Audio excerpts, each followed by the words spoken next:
It is done. In my last video, I completely finished building all of Secret of the Mimic in Minecraft. All of the costume manor has been built in, the mansion has of course been added, and in my last video, I finished everything off by building the entire landscape that surrounds the game. However, this doesn't mean that I'm done with the project just yet, as just like with all of my other builds, I of course now need to add in some functionality to the map and add in some working gameplay. Now, to give myself an idea of what I want to do and what scale I should be working with, I've gone ahead and written down a short list of all of the features I want to start adding, with the first one being all of the different doors around the facility with the data divers to go along with them if they require one, which also means I need to add the upgrade station so that way I can access all of the doors around the entire building. After that, I'd also like to add in all of the different mascot suits that the Mimic itself hides inside, and then finally add in some proper lighting around the place so that way I don't have to keep on using night vision. Of course, there's then also the smaller details like Moon EXE which can also be played, however that's what I'm going to consider one of the secondary features that isn't required for this map to be completed, however is still something that I can consider once everything else has been finished first. I still plan on releasing this map to the public later on this year, so I want to make sure that I don't have another ruin situation where I end up working on a Minecraft world for over a year. So without any further ado, let's go ahead and take a look at our first gameplay feature. The first and arguably most important gameplay for this map is going to be all of the doors, that way I don't have to fly through them in Spectator or break them myself manually to get through them. Now, I don't know for exactly how many doors there are in this facility, however I know for a fact that there are way too many for me to get done in this video alone. So what I plan on doing is just like what I did with my Security Breach Ruin map, where I'm going to be doing multiple live streams where I add in every single one of these doors manually. As a reminder, I do stream every weekend on Saturdays and sometimes Sundays, so if you have any questions about this map or have any suggestions that you want me to add, be sure to stop on by. Self-promotion aside though, but I think it's still worth adding in a few of these doors in a video so that way you still get a general idea of how these are all going to work, as there isn't just a single type of door in MCM, where in fact there's multiple which each work in a different way. We're right here, so we might as well start with these two, but these are probably the most simple as all we need to do is walk up to it and the doors are automatically going to open up on their own. Like I said, this is extremely simple as all of the commands for just this single door here are done in these 4 command blocks. As you can see, when I walk up to this door here, it's then going to open up, and once I walk away from it, it's immediately going to close again. So right here are the 4 commands that do it, with this one right here being for when the door is closed. So you can see right here, it's executing a command at this coordinate right here, which is the middle of the door frame, and detecting if the player is within 2.5 to 4 blocks away from it. If they are, it's then going to power this clone command, which is then going to paste the door over this place here. However, if I get within 0 to 2.5 blocks away from the frame, it's instead going to power a fill command to replace all of those door blocks with air, which is then going to give us the doorway to walk through. But I can't lie, this looks extremely boring, as it's not really realistic to have the door just disappear and reappear into reality every time I walk up to it. I'd like there to be some sort of animation that plays to make it seem like the door is actually opening instead of just disappearing. So I'm going to add a second frame of animation next to the original one, which is going to be made up of using stair blocks, as since I'm not really able to make a halfway slab that makes the door halfway opened, I'm instead going to do something a little bit different, but also something I've never done before, where by using alternating stairs like this, you can kind of see how these stairs would connect to each other if the door was fully closed. Of course, this isn't exactly how these doors open up in game, however it is the best option when trying to make it seem like the door is opening up without the door just disappearing completely. So once I walk up to the door again, you can see that instead of it opening up fully instantly, there's a little bit of the door open slightly, that way it makes it look like it's opening up instead of just instantly disappearing. Now I've also gone ahead and done the same thing on this other door over here, as it's the exact same commands with the exact same door design, meaning all I needed to do was reposition the coordinates for the clone command. Like I said, this is extremely simple, however now we get to the more interesting part. This design works well and all, however most doors in the MCM require a data diver to be opened, that way we can either access a brand new area or load in a brand new area by using these airlocks, meaning we're not only going to need to add in a different type of sliding door, door, but we also need to add the data diver for us to actually be able to open it. So what I'm going to start by doing is giving myself a brown candle and giving it the name data diver, which is then going to act as our data diver. So with this command right here, data diver, we now have our data diver tool. However, I don't just want to make it so that if we walk up to the door with this item in my hand, it's going to open up. I actually need to add in the input itself, which is then going to open up the door. And this, ladies and gentlemen, is where the fun begins.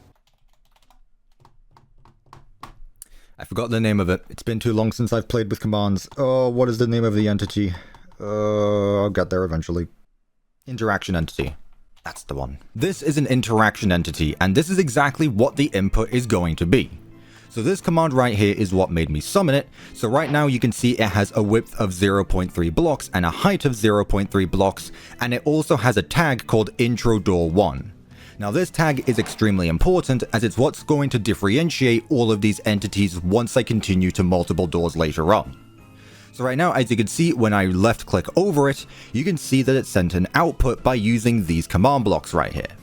So this repeating command block is simply just checking execute as intro door 1 on attacker, meaning I've punched it, which is then going to run the command to say 1 in the chat. Now afterward, I have this command right here to remove the attack data from that entity, as if I want to have this command block, well, you can see it's just going to keep on saying 1. So this command right here is just what stops that. And as you might have guessed, instead of it just saying 1 in the chat, what it's going to do instead is clone this frame of this door up into the build, so that way the door then slides up into the wall. So one more time, if I go ahead and go over to the build itself, then press the interaction entity, you can see how the clone commands makes the door slide up into the wall, letting me walk on through. Next, I'm going to add in a radius detector, which just makes sense that I'm actually close to the door itself, just like with the automatic ones, making sure the door won't open up if I'm on the other side of the room. So what I'm going to do is insert at e tag equals intro door 1, as that's the name of the interaction entity, and then I'm going to put if entity at p, so the player, is within a distance of, let's just say, 1 block. So now this door is only going to open up if the player is within 1 block of the interaction entity and I interact with the interaction itself. So just like before, it's still going to work as normal. Maybe not. Turns out 1 block was a bit too small of a radius, so I've increased it to 2 blocks, but now you can see when I click on it, the door is going to open up like it should do. And if I try to interact with it from across the room, you can see that the door is not going to open since I'm not within the 2 block radius. But now let's actually give our data diver some proper use. So inside of our first input command here, I'm going to add in one last command, which is going to be if items at entity at p, and then it's going to check to see if the item in my main hand is a brown candle with the custom name of data diver. So custom name equals data underscore diver. So just like that, once I go ahead and go up to the door again, we're now going to notice that I can only open up the door if I'm holding the data diver in my hand. If I try it with any other item or just with my bare hand, the door is not going to open up. So now to finish things up, I've gone ahead and done the exact same thing over on the other side of the door, where now I can go from this point and walk back to the entry room. Now what you can also see is that I've added in some extra polish to the build by adding in the actual input device itself by using a custom player head. So this is going to show off what security level is needed for me to open up the door, and if I am able to, it's then going to turn green, and then the door is actually going to open up. Now obviously this is just the basic security level and is going to work for any level of the data diver, but later on what I'll do is add in all of the different levels, that way we're then able to access the higher ranking rooms, and if we don't have the right security level, the door won't open at all. It might seem like I skipped over a few steps right there, however most of this is still the exact same. All I've done is added in some extra commands to add some play sound commands, or to change the item on top of an armor stand, which is what actually shows off what level the data diver needs to be. And that is now everything needed to get this door to work. Again, it's a little more complicated than these automatic doors, however I find it a lot cooler in the way that it works. So now just imagine that I have to do this many more times to every single door in MCM. This could take a while. Staying on the topic of the data diver, I next want to take a look at the upgrade station, which is actually going to increase our level, that way we're able to access the higher ranking rooms. Now, I've already built all of the physical machines around the entire building. However, I want to do a bit more than just left clicking on top of an interaction to get an upgrade. I want to actually add in the minigame itself. Here's what the build looks like with all of the numbers added, as well as a small border around it, so that way it looks like the screen in-game. So during the gameplay, we're going to be standing in the middle of this platform looking directly at this middle number, as the bit is then going to be moving across all of these lanes. Now we are also able to move the bit up and down by using these three items here, with one being for the high track, one for the middle, and one for the low. Now we'll take a look at these items later, but for now I want to take a look at the movement of the bit itself, which is going to be this armor stand right here. So to set up the movement for the bit, I've gone ahead and placed down 15 individual blocks of white concrete, which are going to represent the different positions where the bit can move to. Now you can see at the side of the screen that I've also set up my first scoreboard for the map, which is going to act as the timer for how fast it's going to take for the bit to move from the left side over to the right side. So you can see when I go ahead and set the score to 1, now you can see how the bit is teleporting to each of those different blocks, before it then goes back to the beginning when the score hits 0 again. Now this scoreboard timer works by using these two command blocks right here, which is possibly one of the most useful things I've ever used for any of my maps. Essentially the way this works is when a score matches 1 or more, this command is going to keep adding 1 to that score, essentially making an infinite loop. Now since I want the scoreboard to end eventually, this command block right here is going to set it back to 0 when the score hits 120, which is then going to teleport the bit back to position 1. Now this final chain of command blocks right here is simply just for the teleport commands, where instead of having it teleport to each individual coordinate, every time the scoreboard hits a certain number, it's going to teleport the bit armor stand 2 blocks to the right of itself. If I were to use individual positions, not only would it be a lot less convenient, but I wouldn't be able to move the armor stand up or down, as I would then have to also add in individual coordinates for it to teleport to. From here, it just makes sure that the armor stand is teleporting to the right no matter what. Obviously, this is going to need a few more commands to work, however it's still nothing overly complicated, at least just yet. Going back to the items I had in my inventory earlier, these are going to act as part of the input to move the bit up and down. So if I'm holding one of these items in my hand and I left click over this interaction here, it's then going to change a scoreboard, which is then going to change the Y level elevation of the bit. So if I'm holding the high track item and I click on that interaction entity, it's then going to set the scoreboard DD bit move Y to 3. This is then going to activate this command block here, where when that score is set to 3, it's going to teleport the armor stand to its exact same coordinates, however on Y32.5. So the only thing that changes here is the Y elevation, meaning it's still going to be able to keep moving across the board. So if I go ahead and see this all together now, you can see when I click over it, it's then going to move the bit up and down and skips over the middle one if needed. So I don't have to go through one to the other, I can just skip from top to bottom or vice versa to get all of the inputs needed. Again, all of this is just a simple part, so I hope that you're paying attention, as this next part might be a little more complicated. As much as I would have liked to have explained this as I went along, sometimes it's genuinely just easier to explain how something works once it's all been completed. Now, I'm not done just yet, however, most of the main mechanics are pretty much done. I just need to get the ending of the minigame set up. So as you can see at the side of the screen, there is a bunch of brand new scoreboards listed DD bit 1 through 9, and each one of these new scoreboards represent one of the different patterns. There's 9 patterns, there's 9 scoreboards, each one is linked to one of them. What you're not able to see, however, are the 9 marker entities that I have placed in front of each number. Now this isn't the first time that I've used marker entities. However, since they're still relatively new to me, marker entities from what I understand are placeholder entities. So unlike armor stands, which are an entity in the mob gap and are going to cause lag, markers don't, because they aren't considered an entity, if that makes sense. They're a little weird to explain, and I'm sure there's someone who could do it a lot better than I can, but essentially, markers are good, they don't cause lag, but we're still able to interact with them as an entity. So there's one of them in front of each number, which is going to be how the system detects when the armor stand is in front of them. So with that out of the way, let's go ahead and take a look at the command blocks. So all of them work in the exact same way. I'll just go ahead and start with the first one. So like I mentioned, it is executing the command at the position of the first marker, which is titled DD bit 1, and it's checking to see if the DD bit armor stand is within 1 block away from that entity.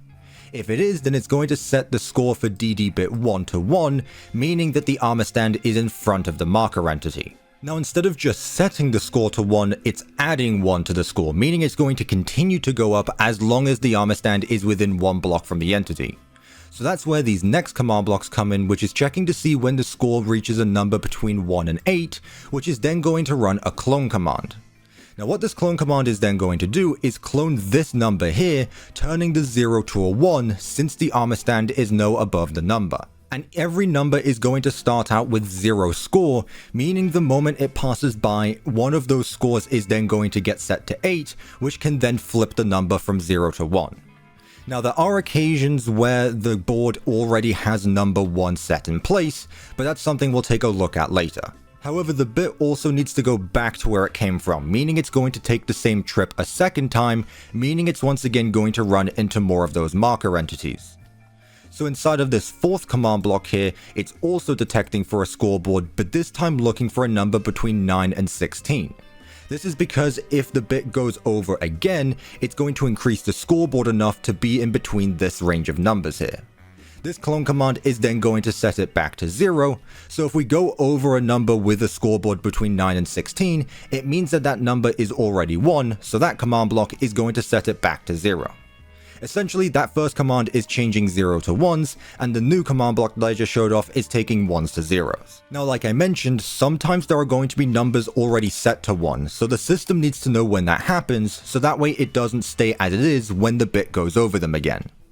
So at the start of some of these boards, some scoreboards are automatically going to be set to 8, that way this last command block over here can set it back to 1 if it's already a 0. So essentially, these three right here are going to stay as they are. However, if we go over them during the first path, they're going to be set to 0. Then on the way back, they would be set back to 1 again, since the scoreboard is high enough. So with all of that being said, like I mentioned, the only thing left to do is to actually add an output to this. So once the board has been fully set to 1, it's then going to complete the game and upgrade our security level. With that being said, that should be nowhere near as complicated as this, so let's just go ahead and get that done quickly. Turns out, it took a lot longer than I thought it would. There are a lot more command blocks here than the last time I was here, and that's because, well, getting a mini game to work is a lot different than getting it to start and getting it to reset, especially when there is a fail mechanic involved. But with that being said, everything should be fully set up now. I can actually start the minigame, I can play the minigame, I can win the minigame, I can lose the minigame, and I can end the minigame. There's a lot of stuff involved, and it's all inside of these command blocks right here. But I still want to show it off all at once. So like I mentioned earlier, this is the upgrade station, but now when we walk up to it, an interaction entity is then going to spawn over it, which I can then left click on to teleport me to the minigame itself. From there, it all plays out in the exact way you might expect it to. It goes from left to right, then when it gets to the very end, I can then move it up to the top row, where it's then going to fill up that row and all of the numbers get set to 1. From there, it's then going to say access granted, security permissions gained, and then I get teleported back to the office again. And though I haven't added in any features for it yet, if I go ahead and set it to my sidebar, you can see that the data diver level has now been set to level 2, meaning I'll now be able to open up security level doors. But again, just like with all of the doors, this is going to be something I keep coming back to working on, as I want to prioritize doing one thing at a time, but I just wanted to go ahead and take a look at everything in this video. Oh, and in case you're curious on how many command blocks this is so far, it's around 170-ish. I haven't done the math, I can't be bothered. Hi, I'm editing this video right now. It's not what I thought it was, but I'm not going to correct myself either, because you couldn't be bothered, and I'm going to make fun of you.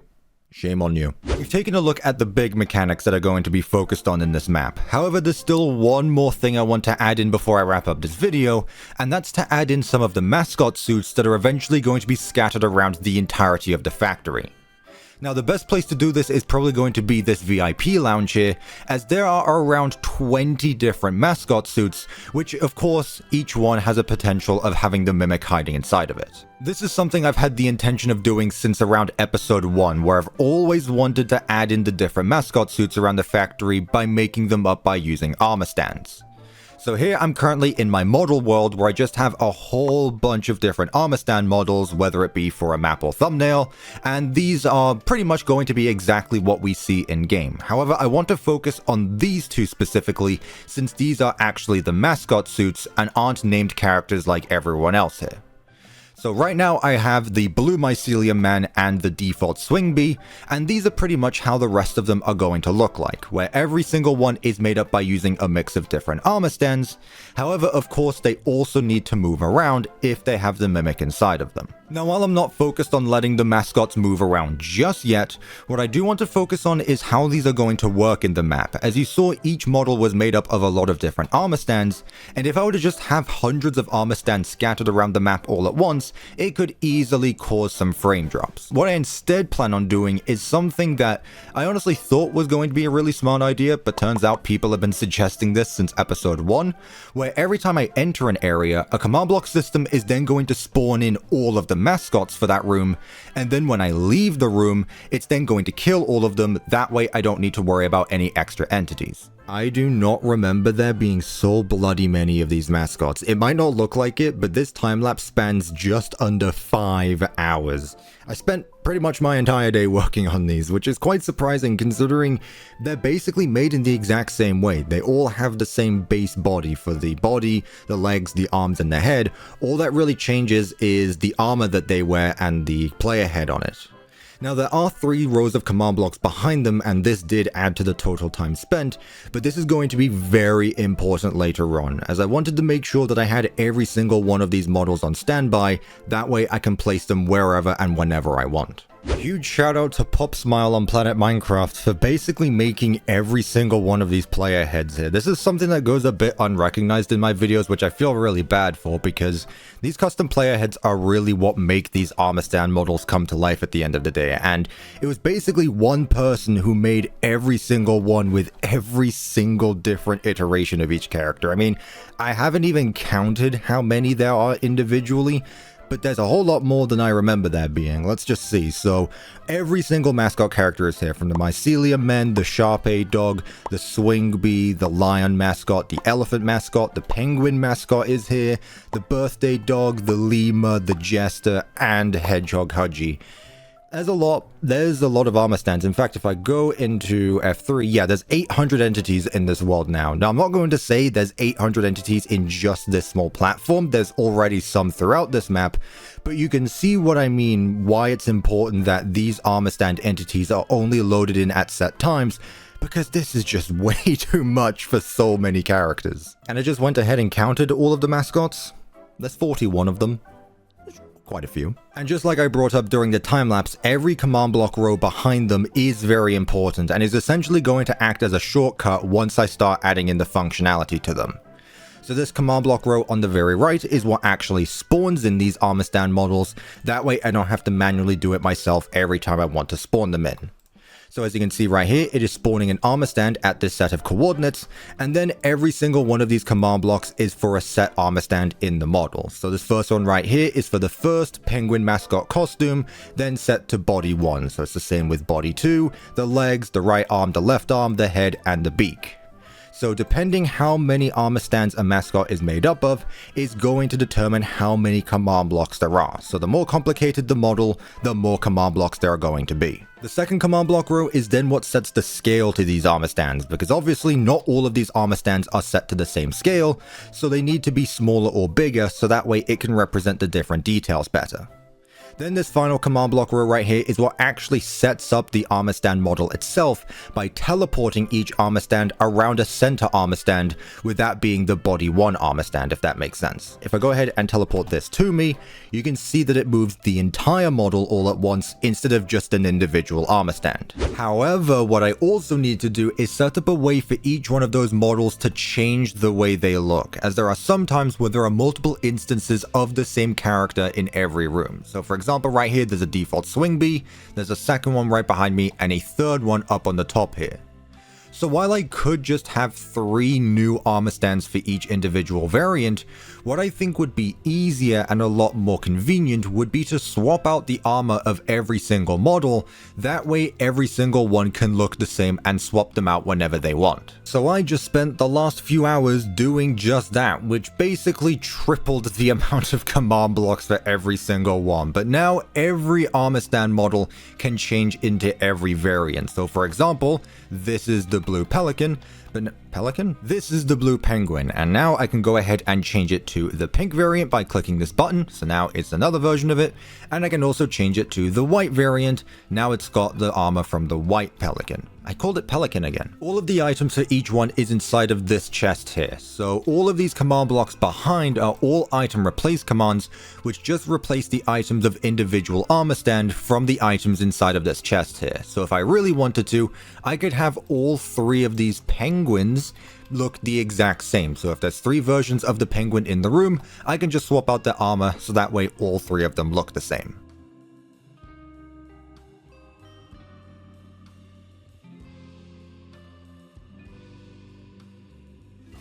Well, it looks like I underestimated how many of these models I would need in this room, as I'm actually missing 4 of them, with 2 of them being the elephant, 1 of them being Sharpay, and 1 of them being Hedgehog Hudgy. So I didn't use all of them, but I also am missing quite a few. But this should already give you a good idea of how the finished map is going to look like, with there being actual models for each mascot, instead of just being built out of blocks. Now I do want to point out and make this very clear, because this is rather important, I'm only going to be sticking to making mascots out of armor stands. If there's any props or other decorations that could look like animatronics, I'm not going to be using armor stands for them, as it then takes away from the look of a Minecraft build and instead just becomes a bunch of models. I do want to limit how many of these I use, because they are pretty important, but I also don't want to rely on them too much. So all I really need to do to summon in a new one is just add another digit to the number at the start. So there were originally 3 Hedgehog Hudgies, this is going to be the 4th. And there we go, this is the final mascot now added into this room. So every single one has now been added, but also like I said earlier, not every single model is going to be active at once. So now that all of this has finally been done, now what I can finally do is set up the system where once I load in an area, all of these guys are going to spawn in, and then when I leave the area, all of them will despawn. Before I do all that though, it means I once again need to add in a few more doors, but I've already gone over that, let me just go ahead and do that quickly. This is getting a little off topic, but I do find the way that this door works to be very satisfying, so I thought I'd go ahead and show it off quickly. So just like the other door, there is an input that we use the data diver on, which is then going to open up the door to let us walk through. However, since this room acts as an airlock, it's going to close the other door behind us, meaning only one door is going to be open at a time. So if I want to go back through to the other room again, I need to once again use the data diver input, which is then going to close the other door, then opens up the new door, that way I'm able to walk on through. And the command blocks that act as the input for this aren't only going to make the door functional, but they're also going to serve as the way to determine which armor stands are going to be loaded in or not. Change of plans. I know this entire idea has revolved around the spawning in of new armor stand and then killing them whenever I leave the area. However, I've just tested out with how many command blocks that would involve with just a single mascot suit, and I think that the amount of lag that those command blocks would cause doesn't outweigh the amount of entities that are already in the world. So what I'm going to do instead is still keep all of these entities in the world at once, but instead of just killing them off and spawning them in whenever I need, just have them teleport up to the room whenever I need. I think that would be a lot more simple to set up, while also being a lot more convenient. And plus, if I do need an extra suit at any time, I still have all of the command blocks ready, so that way if there needs to be an extra suit, I can just have one of these command blocks activate, and then it can spawn in the extra suits that are needed. So to test this idea out, I've gone ahead and added in this command block row right here, which is what actually teleports every single mascot into the VIP lounge. So it teleports the base armor stand, and then the rest of them just follow like how I showed off earlier on. So all of those models are going to teleport in once I enter the room.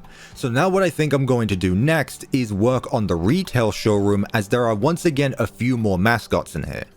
Now I know I said I wasn't going to replace block-built mascots with armor stand ones, however just for the sake of this example, I think it will be fair if I remove all of these right here and replace them out with the models that I've recreated. It's a good thing I thought about this now and not later on, because could you imagine the amount of time I would have wasted if I was halfway done with it all and realized that I didn't even need to do any of that to get the exact same thing?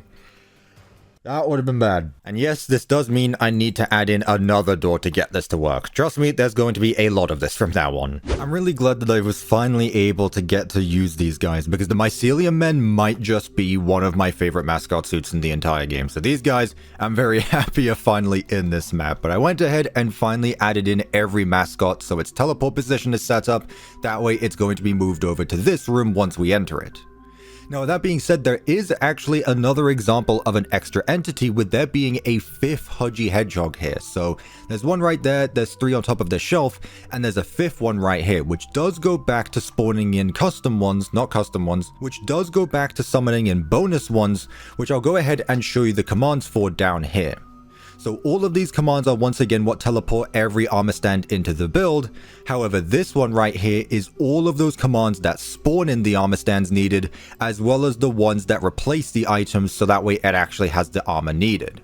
Now this final one here is for when we leave the room, which goes back to what I was saying about killing entities once we leave the room. So it's not as many command blocks as I might have made it out to be. However, if you could imagine doing this every single time I enter a room for every single character, it could start to become a lot. But let's go ahead and see the transition in action. So try to keep in mind where the armor stands are positioned at right now. And if I go ahead and use this doorway to go back to the VIP lounge, you're going to notice that it's the exact same as how it was before we left. However, now if I go to the retail showroom, all of those armor stands are now missing, other than the Mycellium men, because they didn't need to move since they don't show up in the VIP lounge. But if I go ahead and do the exact same thing again to go to the other side, you're now going to see that the armor stands are back just as if they never left. But if I go back to the VIP lounge, you're going to see that some of them are missing because I reused the same models to go over to a different room. And honestly, this is just really satisfying to go from one room to another now that all of these doors have been fully added. It's weirdly more polished now that I'm not just able to fly through the entire place. I can actually just walk in through door to door, so that way I'm going into the areas the proper way instead of just clipping through different walls.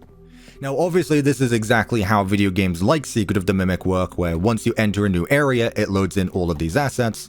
Then when you leave the area, it unloads all of them and then loads in the new ones.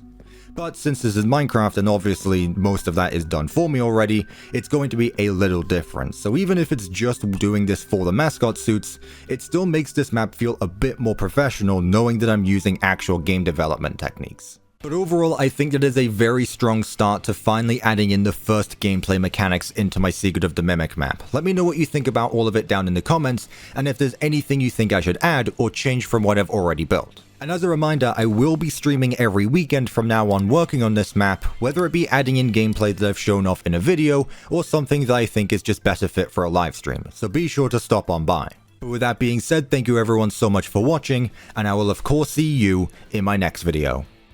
I wonder how much longer this spot is going to be left open. Like, I've already built M2 R&D, and I've even built Fredbear before I built M2. Like, you're not even a character in the game. There's a spot right here just waiting for the Mimic.